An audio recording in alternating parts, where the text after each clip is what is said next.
Alors, dernière question. Est-ce que tu peux nous parler du rôle des probiotiques dans le cadre de l'immunité?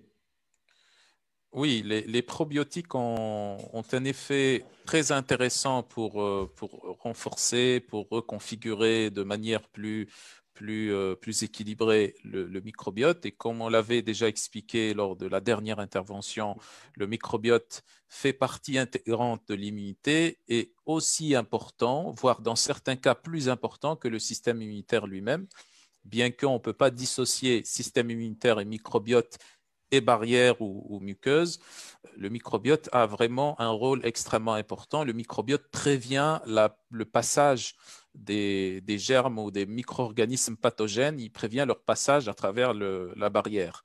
C'est uniquement lorsqu'il y a passage à travers la barrière ou lorsque les germes ou les microbes pathogènes sont collés à la barrière qu'il y a intervention du système immunitaire, alors que le microbiote intervient bien avant.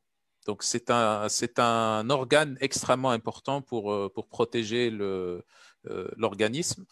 Et donc, dans ce sens, si on a un microbiote qui n'est pas bien configuré, où il y a des souches très importantes qui manquent, où on a des souches pathogènes qui prolifèrent plus vite. Donc, ce microbiote ne va pas remplir son rôle important dans l'immunité.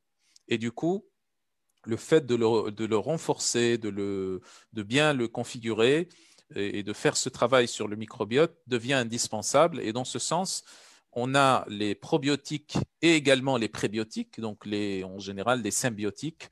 En général, ce sont soit les probiotiques, soit les symbiotiques, donc probiotiques plus prébiotiques qui sont les plus intéressants pour pouvoir rééquilibrer le microbiote. Bien sûr, les prébiotiques et probiotiques, on peut les trouver aussi dans l'alimentation, dans les aliments lactofermentés, dans le cas par exemple du kéfir également, le kéfir d'eau, les kéfirs de lait qui sont extrêmement intéressants. Et on a également en plus, donc comme support à tout ça, les probiotiques ou les symbiotiques, tout simplement, avec par exemple des souches bactériennes de type Lactobacillus euh, ou Bifidobacterium avec des fibres comme par exemple des oligofructosaccharides ou du psyllium, par exemple, sont très intéressantes pour pouvoir bien configurer le microbiote et bien le développer. Sauf que la seule chose avec les symbiotiques et les probiotiques, c'est que ça prend quelques semaines pour qu'il y ait des effets notoires, observables. Okay. Donc, ce qu'on a vu auparavant, les vitamines, les oligoéléments, les polyphénols, glutathion, etc., ça a des effets assez rapides. Donc, sur déjà quelques jours, on commence à avoir déjà des effets sur le renforcement du système immunitaire.